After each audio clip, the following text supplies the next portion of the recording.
और ना ही रशद खान के पास पैसा था, लेकिन पर्पज उसका क्लियर था। एक बड़ा पहाड़ था, उसको उखाड़ फेंकना, वो पर्पज उसका क्लियर था। उसको उखाड़ फेंकना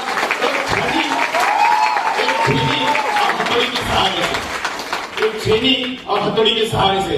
अरुणिमा सिन्हा ना कोई स्किल था, ना अकल, ना पैसा था, ना ही वो फिजिकल फिट, लेकिन दिमाग में फीचर बहुत क्लियर था, एवरेस्ट को सैर करना है।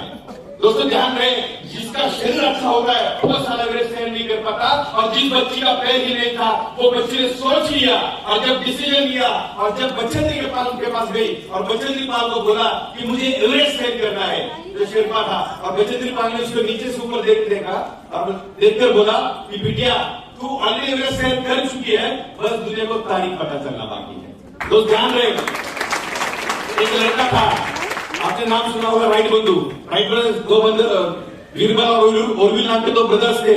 ना ही पैसे थे, साइकिल की स्पेयर पार्ट की दुकान थी, और वो टाइम पे एक अच्छा बंदा था जो साइंटिस्ट था, पढ़ा लिखा था, हार्वर्ड यूनिवर्सिटी में पढ़ा लिखा हुआ बंदा था, और एक बड़े इंस्टीट्यूट में प्रोफेसर था।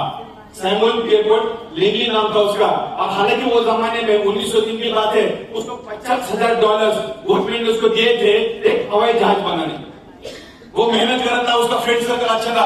100 मीटर की दूरी पे एक दो ब्रदर्स थे जो साइकिल चलाते थे, उन्होंने ठान लिया कि हवाई जहाज बनाना है। लोगों को बोला कि हवाई जहाज बनाएंगे, लोग बोले तुम पागल हो, कोई भी चीज लॉ ऑफ ग्रेविटी का सिद्धांत काम करेगा, कोई भी चीज हवा में तैर नहीं पाएगी, वो जमीन पे आएगी। ये बच्चों ने सुना नहीं, जिद पे आ गए, दिल में ठान लिया और पागलों की तरह उसके पीछे लग गए। दोस्तों मेहनत की फेल हो गए। एक दिन उन्होंने 1903 में 17 दिसंबर 1903 में कैटवॉक के ग्राउंड में, हॉकी का ग्राउंड था, वहां पे पहला हवाई जहाज उड़ाया। और पहला हवाई जहाज जब उड़ा वो सिर्फ 100 फीट की दूरी तय कर पाया था। कितना?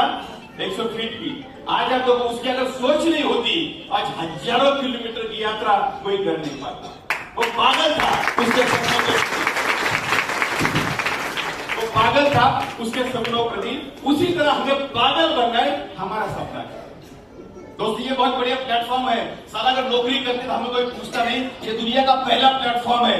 उसको दिल से सैल्यूट इसलिए करते कि मैंने आईटी के बड़े बड़े टॉप जो नौकरी करते हैं उनको देखा है। दुनिया की कोई भी यूनिवर्सिटी आपको जीवन में कैसे कामयाब बनना है ये नहीं सिखाती। दुनिया की कोई भी यूनिवर्सिटी आपको जीवन में कैसे कामयाब बनना है ये नहीं सिखाती, बल्कि पढ़ा लिखा कर आपको बेरोजगार बना देती। ये दुनिया की पहली इंडस्ट्री डायरेक्ट सेलिंग, जहां पे आपके लिए स्किल नहीं, नॉलेज नहीं, पैसा नहीं, कोई बैकग्राउंड नहीं, आपको उम्र नहीं, धर्म